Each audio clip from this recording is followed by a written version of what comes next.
quando tudo parece perdido e o mal é solidão.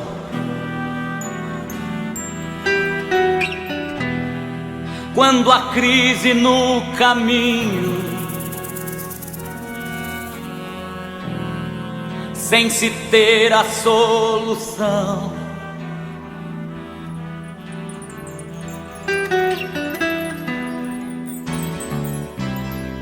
Quando não existem mais forças pra viver e pra lutar. Quando você diz pra si mesmo que é tarde demais.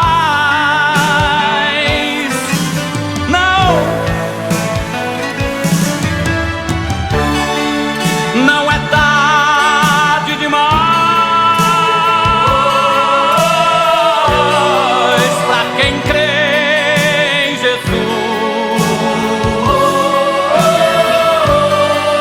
No momento difícil, sentirás suas mãos. Não é tarde demais. Você pode ser feliz.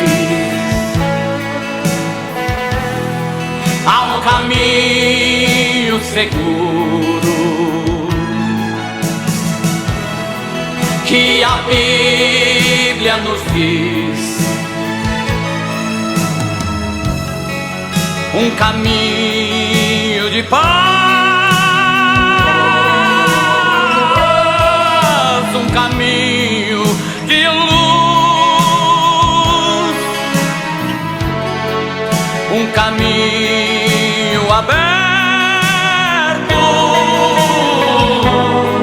que é Cristo Jesus. Com Jesus não há crise, pois a vida nele está.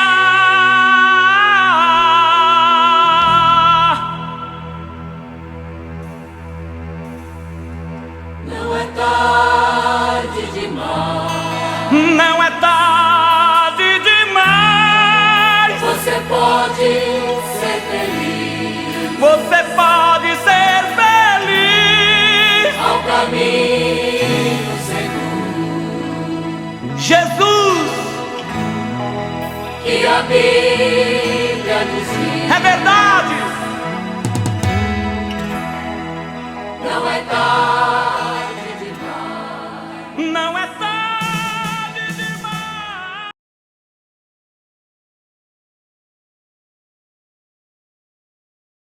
Graças a Deus. Louvado seja o Senhor. Amados, a encontraram? Diz assim a palavra do Senhor: depois disso, havia uma festa dos judeus e Jesus subiu para Jerusalém. Ora, em Jerusalém, próximo ao mercado das ovelhas, há um tanque que é chamado na língua hebraica Betesda, o qual tem 5 alpendres. Nestes jazia grande multidão de pessoas enfermas, cegos, mancos e paralíticos, esperando o movimento da água. Pois um anjo descia em certo tempo ao tanque e agitava a água. Aquele, pois, que primeiro entrava na água, após ter sido agitada, sarava de qualquer enfermidade que ele tivesse. E ali estava um certo homem que tinha uma enfermidade há 38 anos. E Jesus, vendo este deitado e sabendo que ele estava nesse estado havia muito tempo, disse-lhe: Tu queres circação? O homem enfermo respondeu-lhe: Senhor, eu não tenho homem algum que me coloque no tanque quando a água é agitada, mas enquanto eu vou, desce outro antes de mim. Jesus disse-lhe: levanta-te, toma o teu leito e anda. E imediatamente o homem ficou são e tomou o seu leito e andou. E aquele dia era sábado.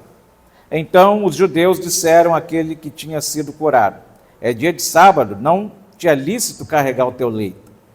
Ele respondeu-lhes: aquele que me curou, ele me disse: toma o teu leito e anda.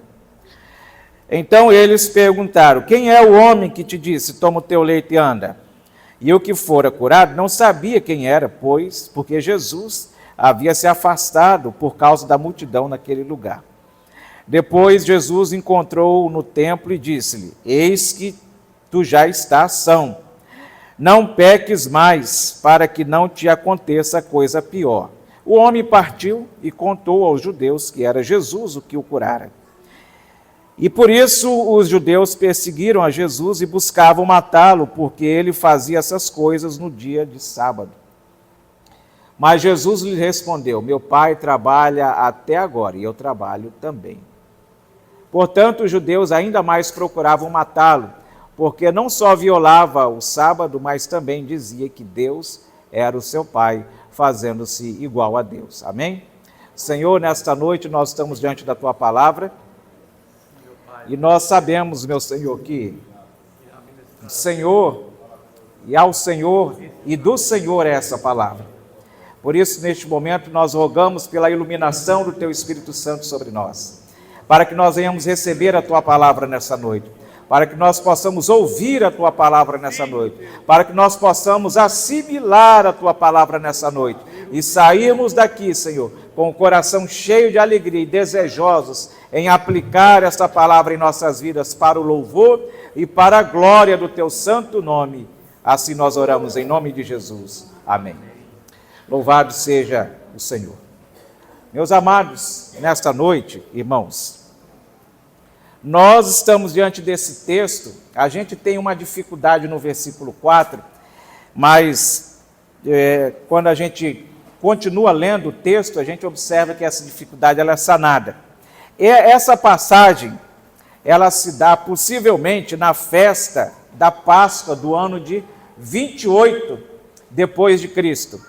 Ou seja, de acordo com a nossa contagem, Jesus deveria ser morto, então, em 2 anos, levando-se em consideração que ele teve um ministério de 3 anos.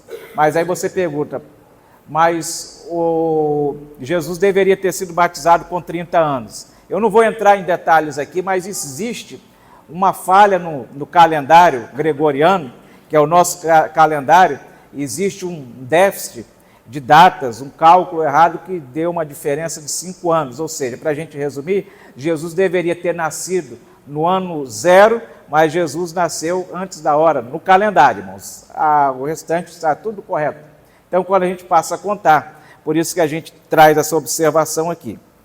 E levando em consideração que os evangelhos estão narrando, a gente vê que 1 ano antes, Jesus, ele havia purificado o templo, naquela passagem em que ele expulsa os cambistas, joga as mesas para cima, e a partir dali, os fariseus, que eram os líderes religiosos dos judeus, eles começaram a perseguir mais intensamente a Jesus, porque quando ele fez isso, ele indicava, ele deixa bem claro que ele era o Messias.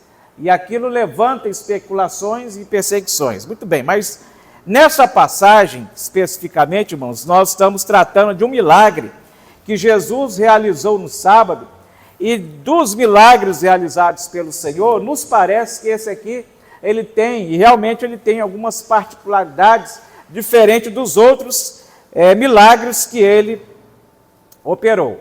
É claro, o fato dele ter curado e da maneira como ele curou, levantou e despertou a atenção dos líderes religiosos. Muito bem, irmãos.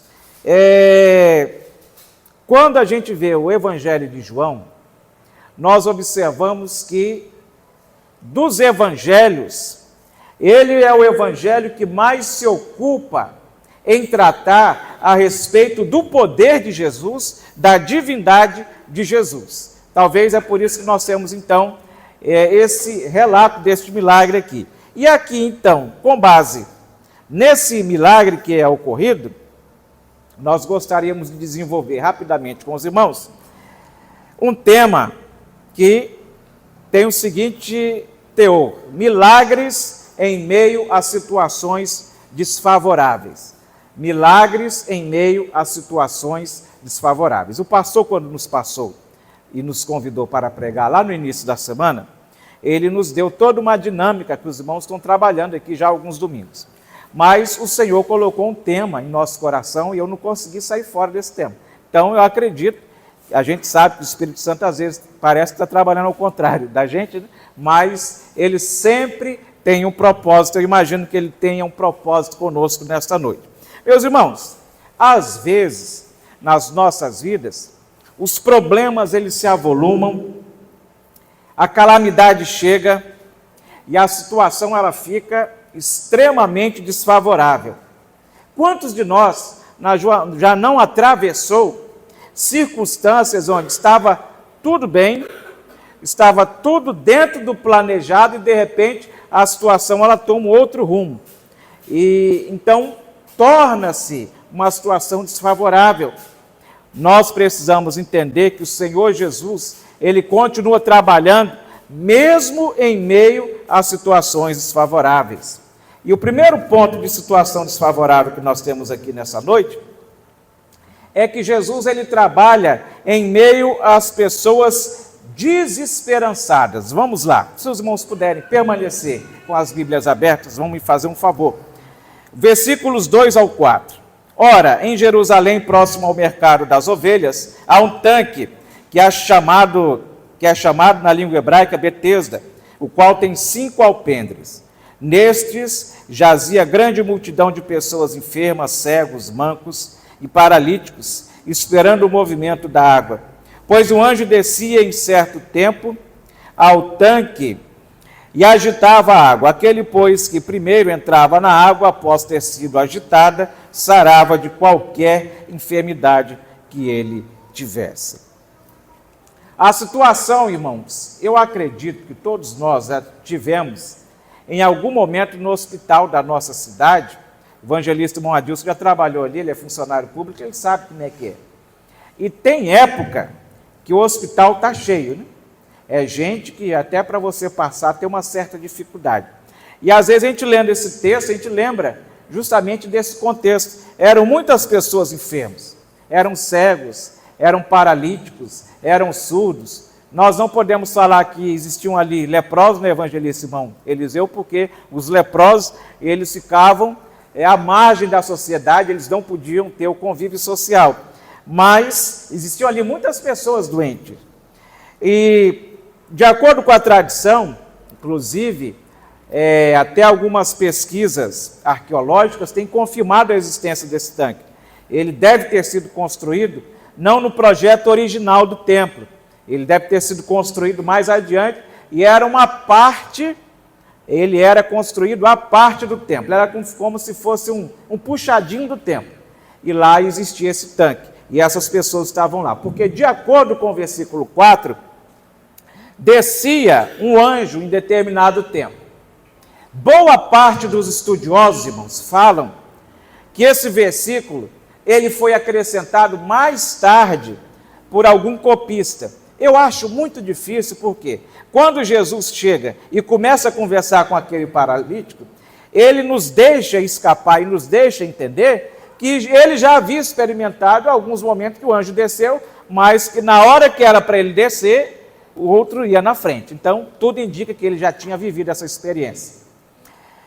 É bem possível, irmãos, que seja o Senhor quem realizava este milagre. Mas o foco aqui não é esse. O nome Betesda significa casa de misericórdia. Então esse era o local para onde corriam, aonde estavam as pessoas que necessitavam de ser curadas. Era ali que estavam as pessoas que necessitavam de um milagre. Mas agora pense você comigo, será que era fácil estar num ambiente desse? Principalmente para esse homem. Diz o texto aqui que havia 38 anos. Nós vamos tratar disso depois, que ele estava nessa situação. Então, irmãos, parece-nos que em alguns momentos das nossas vidas, humanamente falando, nós corremos o risco de cair numa situação de desesperança. Numa situação onde parece que não há motivos para acreditar. Boa parte dos estudiosos falam que, aparentemente, essas pessoas elas eram movidas por uma superstição, por uma crendice. E parece que é o retrato de muitos crentes hoje, de muitas pessoas. Eu conheço pessoas que, quando a situação aperta, ela corre para a igreja. Aí, tudo quanto é campanha de oração, ela faz. Campanhas, 7 dias, 14 dias, 21 dias, enfim, faz a campanha. Deus é misericordioso, responde às orações, daqui a pouco a pessoa some de novo da igreja. Então, porque ela não está, a fé dela e a esperança não está alicerçada no Senhor. Elas não estão firmadas em Deus, elas estão firmadas nos sinais que Deus pode fazer. O que elas querem, na realidade, não é Deus, o que elas querem é o que Deus pode fazer. É o milagre que Deus pode fazer, é a resposta que Deus pode fazer. E nós vemos, pela palavra do Senhor, que Deus quer muito mais para as nossas vidas. Deus quer nos abençoar. Deus quer que nós sejamos prósperos, Deus quer que nós tenhamos saúde, Deus quer que nós sejamos bem-sucedidos, mas acima de tudo, Deus quer que nós nos relacionemos com Ele. Deus quer que nós o busquemos em espírito e em verdade, que nós o adoremos em espírito e em verdade, que nós o busquemos, que nós tenhamos prazer em estar na sua presença. Deus quer sim nos abençoar, mas mais do que isso, Deus quer que nós nos relacionemos com Ele. Então, como nós traçamos um paralelo, irmãos, muitas vezes em nossas vidas nós podemos nos parar em situações onde aparentemente a esperança ela foi-se embora. Eu contei aqui, na última ocasião que nós tivemos, acredito que devam ter de 3 a 4 meses que nós tivemos aqui, não é, pastor? E eu contei o testemunho do meu filho, ele está aí, do menorzinho, Mateus César. Ele está aí. Quem estava lembra do testemunho que eu contei. E da minha esposa, que fez uma cirurgia, duas, porque foram 2 olhos. E Deus trouxe uma resposta. E o diagnóstico era de câncer, irmãos. Então, Deus, Ele é misericordioso. Deus, Ele traz a resposta. E muitas vezes, irmãos, o motivo da nossa desesperança é o diagnóstico de uma doença incurável. Muitas vezes é um problema com os filhos, muitas vezes é um problema no casamento, muitas vezes é um divórcio doloroso, muitas vezes é um grave problema financeiro, um problema material, às vezes o motivo da desesperança é o desemprego, às vezes são aqueles males que têm acometido a alma nesses últimos tempos, a ansiedade, a síndrome de pânico, a depressão, outras doenças psicossomáticas. Nessas situações parece que não há mais esperança, não há mais em que crer, mas o Senhor Jesus, irmãos, Ele tem o controle da situação. O Senhor Jesus, Ele pode agir mesmo em meio à desesperança. Amém ou não? Amém. Louvado seja o Senhor. Provérbios capítulo 14, versículo 12 diz que o justo, até mesmo na morte, ele tem esperança. Por isso, irmãos, peça ao Senhor nessa noite que venha revigorar, que venha restaurar a sua esperança, caso você a tenha perdido. Não deixe de acreditar em Deus. Diz-nos a palavra do Senhor que o justo viverá da fé. Amém, irmãos? Se você está com dificuldade em acreditar em Deus, se você está com dificuldade em ter fé, faça como os discípulos que pediram ao Senhor, nos dê mais fé. Não desista, irmão. Bendito seja o nome de Jesus. Mas essa passagem também, ela nos mostra que o Senhor Jesus, ele também opera milagres em meio às pessoas desmotivadas. Versículos 5 ao 7. E ali estava um certo homem que tinha uma enfermidade há 38 anos. E Jesus, vendo este deitado e sabendo que ele estava nesse estado havia muito tempo, disse-lhe: Tu queres ficar são? O homem enfermo respondeu-lhe: Senhor, eu não tenho homem algum que me coloque no tanque quando a água é agitada, mas enquanto eu vou, desce outro antes de mim. Ou seja, eles não estavam respeitando nem o aleijadinho, né? E alguém lá passava na frente dele e entrava para pegar a bênção. Meus irmãos, quanto tempo esse homem estava enfermo? Quanto? 38 anos. Muito bem. Podemos entender que esse homem já devia ter na casa dos seus 60 ou 70 anos. Jesus, ele sabia quanto tempo este homem estava assim. Na realidade, irmãos, nós vamos observar que Jesus, como eu falei agora há pouco, essa construção desse tanque, ele ficava à parte do templo. E se nós formos olhar aqui a leitura, Jesus, ele chegou para a festa. Ele tinha, irmãos, outros caminhos que o levavam até onde estava a multidão e aonde estava acontecendo a festa. Mas antes de Jesus ir até a festa, ele se dirigiu a esse tanque. E outra, o que é que nós lemos lá no início? Existiam o que lá no versículo 2 diz? Versículos 3. Uma grande multidão de pessoas enfermas, cegos, mancos e paralíticos. E existia muitas pessoas lá dentro que precisavam ser curadas. Jesus foi, primeiro, até lá, e outra, Jesus viu essas pessoas, no entanto, Jesus foi apenas a esse homem, se dirigiu apenas a ele e operou apenas um milagre nele, e também diz o texto que saiu e foi embora. Jesus conhece-nos. Jesus te conhece, irmão. Jesus, ele conhece bem o que você tem passado. Jesus, ele conhece bem a sua história. Jesus, ele conhece bem a sua vida. Jesus, ele sabe muito bem o que você está passando. Bendito seja o nome do Senhor. Então Jesus vai até esse homem. Foi direitinho. Foi lá, chegou, fez uma rápida entrevista e, diante da resposta daquele homem, operou o milagre e foi embora. Meus irmãos, o Senhor, ele, ao nos conhecer, ele sabe muito bem o que nós precisamos. Você e eu imaginamos que sabemos o que queremos, mas tem hora que nem eu e nem você sabemos o que nós queremos. Nós imaginamos que nós sabemos o que precisamos, mas o Senhor Jesus é quem sabe o que nós realmente precisamos.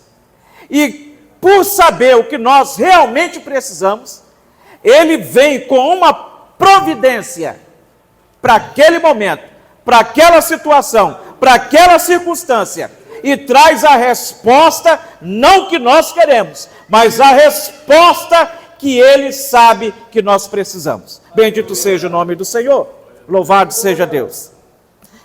Muito bem, Jesus chegou e perguntou: você quer ficar curado?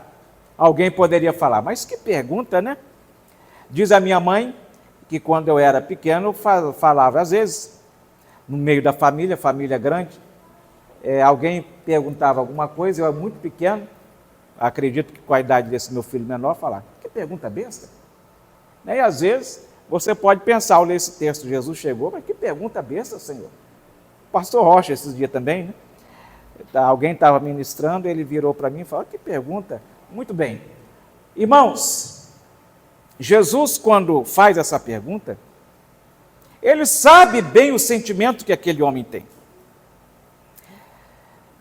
Parece-nos que ele quer despertar naquele homem a vontade e a motivação Porque 38 anos, irmãos, é uma vida. 38 anos é uma história.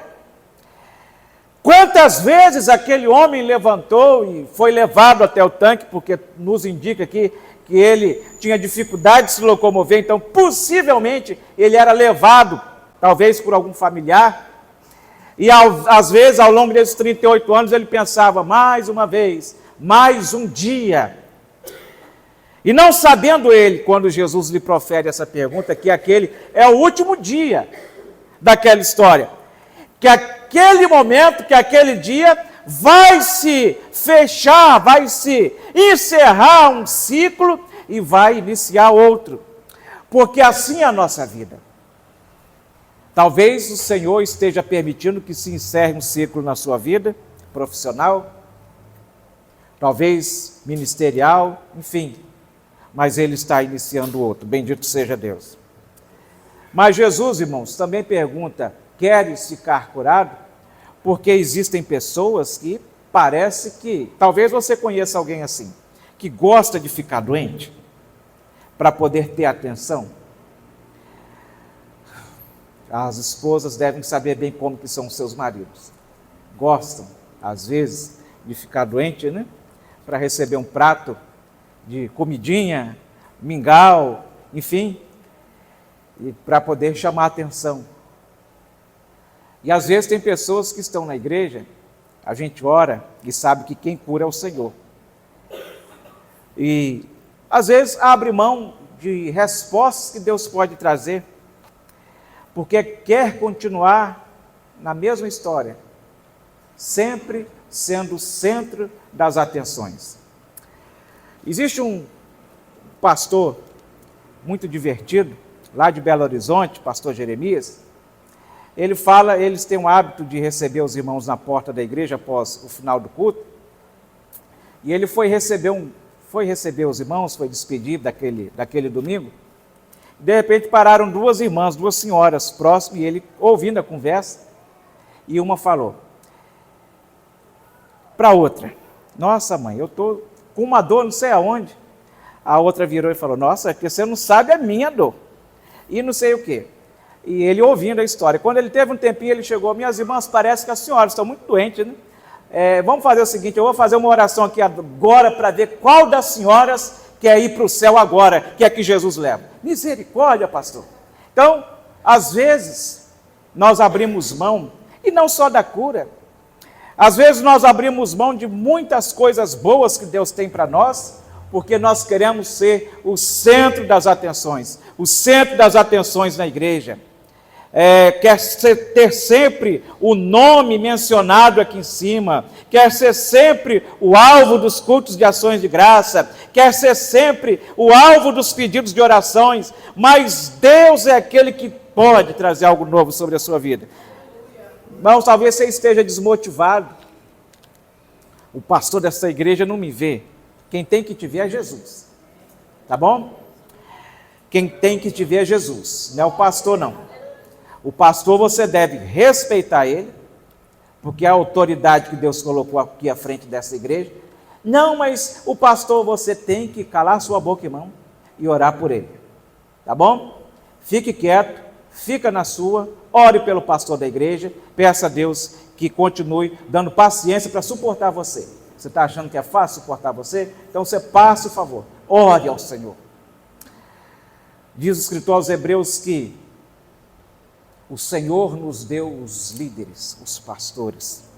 Nós precisamos obedecê-los, nós precisamos ajudá-los e nós precisamos orar. Talvez você esteja desmotivado, porque já tentou tantas vezes, tem batido na porta e essa porta não tem se abrido. Eu me lembro, eu era bem jovem, alguém ministrava, é uma ilustração, não sei se é uma história real. Um mineiro estava há muitos anos procurando uma mina de diamantes. O pastor Eliseu deve conhecer essa história.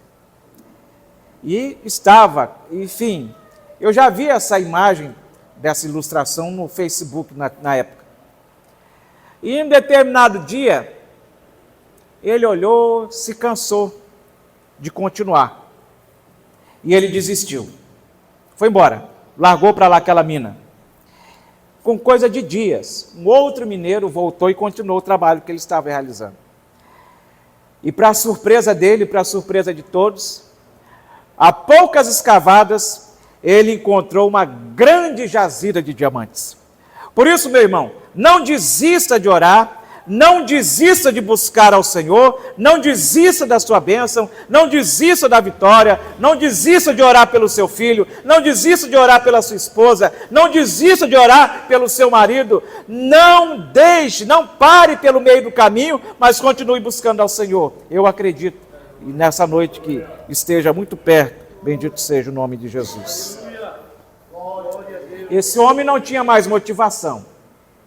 Olha a resposta. Jesus perguntou para ele: você quer ser curado? E ele respondeu outra coisa. Versículo 7.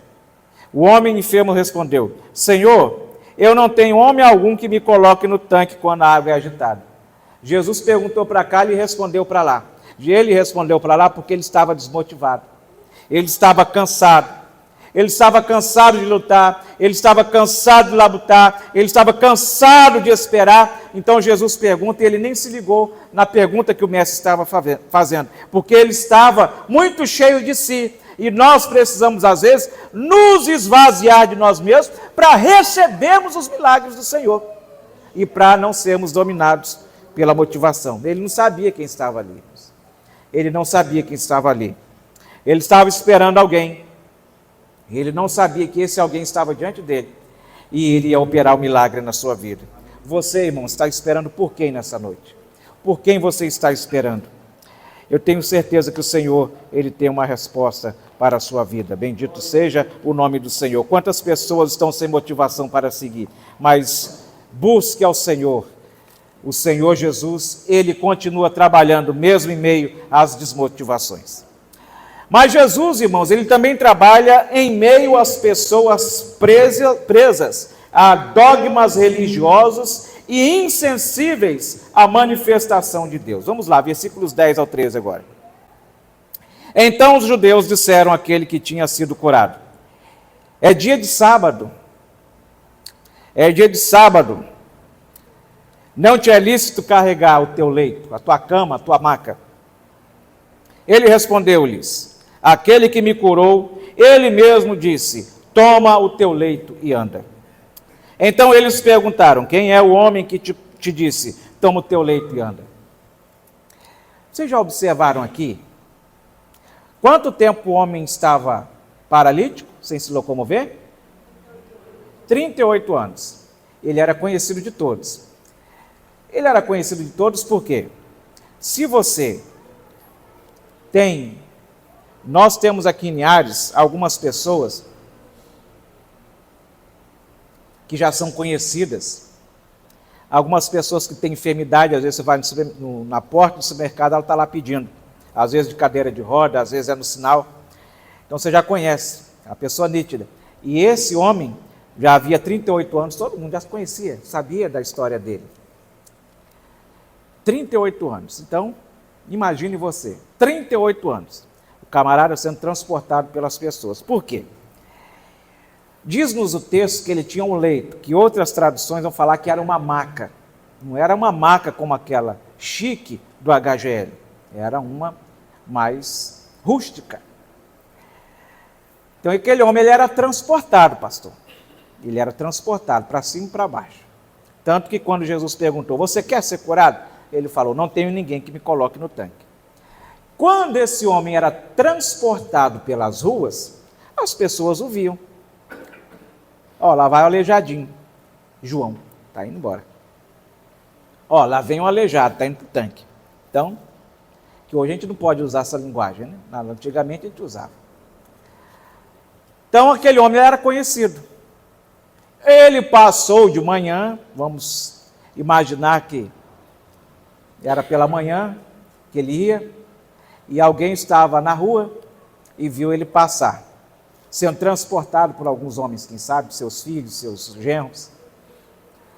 E lá para meio-dia, 2 horas, a volta ele andando, com as próprias pernas, com a maca na mão, comprovando que ele era aleijado antes.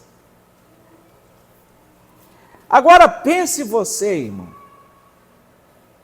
Se você conhece uma pessoa que há 38 anos, ele tem uma deficiência, e de repente, agora essa pessoa vem andando. O que aconteceu?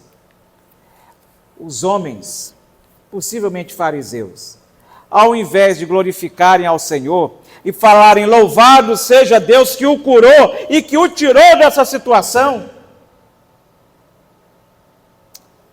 eles falaram: ó, hoje é sábado, você não pode fazer isso. Hoje é sábado, você não pode transportar o seu leito. Meus irmãos, Jesus deixou bem claro que o sábado foi feito para o homem. E o Senhor Jesus, ele cumpriu o sábado. Mas essas pessoas que o questionaram, elas estavam presas demais à religião. Elas estavam muito presas aos seus dogmas. E não conseguiam ver que Deus está se levantando para realizar milagres em seu meio. Meus irmãos, tantas pessoas hoje que estão cegas espiritualmente. Tantas pessoas hoje que a religião já cegou. E elas não conseguem conceber que Deus continua trabalhando em nosso meio. O Senhor Jesus, ele continua realizando milagres em nosso meio. Mas a cegueira da religião, a cegueira dos ditames religiosos, tem feito com que muitos não vejam mais, não sintam mais, não tenham sensibilidade para ver a manifestação da glória de Deus na vida da igreja. Isso se chama insensibilidade espiritual. Insensibilidade espiritual, para entender que o Senhor Jesus, ele ainda realiza milagres. Versículos 16 e 18. E esse homem, irmãos, ele também parece-nos que era um desavisado. Porque no versículo 15, o homem partiu e contou aos judeus quem era Jesus. Ou seja, ele achou que estava prestando serviço para aqueles homens. Apesar, irmãos, do nosso apego à religiosidade, nós não temos que estar apegados à nossa religião. Não, nós não temos que estar apegados à nossa religião.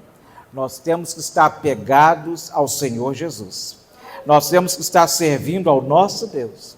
É a Ele que nós devotamos o nosso louvor, a nossa adoração e o nosso serviço. Graças a Deus. E em último lugar, nessa noite, nós vamos ver que Jesus, ele trabalha em meio àqueles que estão adoecidos devido aos seus pecados. Versículo 14. Depois Jesus encontrou-o no templo e disse-lhe: eis que tu já estás são. Outras traduções vão falar: você já está curado. Não peques mais, para que não te aconteça coisa pior. Meus irmãos, Jesus deixa bem claro que este homem estava sofrendo há 38 anos, porque ele havia pecado.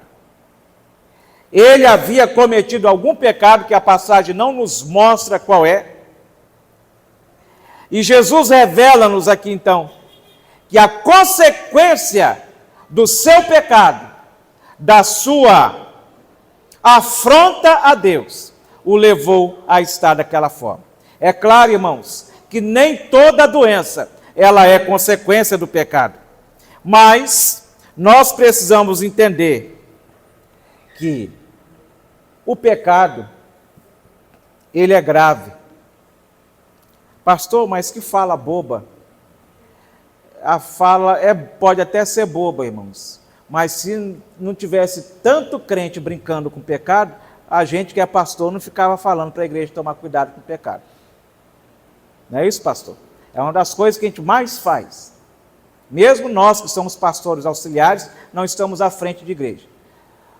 Meus amados, tem tanta gente flertando com o pecado, brincando com o pecado e brincando de ser crente ao mesmo tempo. O Senhor Jesus foi até esse homem por extremo amor e misericórdia. Jesus sabia que ele tinha pecado, mas foi a ele até si mesmo e operou o milagre. Mas todo crente precisa tomar muito cuidado com o pecado na sua vida. Pecado, em algumas passagens da Bíblia, é comparado à lepra, que era uma doença que privava a pessoa do convívio social. Aquele que era pai não tinha mais convívio com a esposa, não tinha mais convívio com a família, com os filhos. Ele era colocado em um local, em uma região distante, onde só existiam as pessoas de pecado, que estavam de lepra na realidade, porque era uma doença contagiosa. E o pecado ele é comparado à lepra. E é a pior doença que o ser humano ele pode ter, que é a sua origem espiritual. Isaías capítulo 59, versículo 2 nos diz que o pecado ele faz separação entre o homem e Deus. E o apóstolo Paulo também, para ver que o pecado não está distante da igreja, se nós não vigiarmos, não tomarmos cuidado. Apóstolo Paulo, falando a respeito da ceia do Senhor, ele disse que havia entre aqueles crentes da igreja de Corinto muitos fracos e doentes, e alguns que dormem. Esse dorme aqui, irmãos, não entenda você que é dormir depois do almoço ou é dormir de noite, não. Já tinha muita gente morrido por conta do pecado. E aqui ele está falando morte física, porque o pecado traz morte espiritual, que é a separação entre Deus e o homem. O pecado, ele precisa, irmãos, ser tratado, ele precisa ser confessado. Meu amado, não deixe-se vencer pelo pecado. Jesus te ama, e assim como ele fez com aquele paralítico, ele pode restaurar, ele pode operar o milagre na sua vida, mas também pode restaurar a sua alma. Ele continua dizendo para nós, não peques mais, para que não suceda coisa pior. Então, amados, nessa noite, Jesus, ele pode trabalhar em sua vida, mesmo que as situações sejam desfavoráveis, porque ele não depende das circunstâncias ou das situações para operar, porque nós vimos nessa noite que Jesus, ele age em meio às pessoas desesperançadas, ele age em meio às pessoas desmotivadas, ele age em meio às pessoas presas aos dogmas religiosos e insensíveis à manifestação de Deus, e ele age também em meio àqueles que estão adoecidos pelo pecado. Não desanime, irmãos. Entregue-se completamente a Deus. Ele conhece a sua necessidade. Ele conhece a sua história. Ele conhece justamente o que precisa ser trabalhado na sua vida. E Ele vai trabalhar na sua vida para o louvor da glória do nome do Senhor Jesus. Fuja do pecado, irmãos. Confesse os pecados e os abandone. Nós queremos encerrar nessa noite falando que Jesus Cristo, Ele é o mesmo ontem e hoje e será eternamente. O Senhor Jesus pode e vai operar para a providência da sua vida e para louvor e para a glória do seu santo nome. Pastor Márcio, por favor.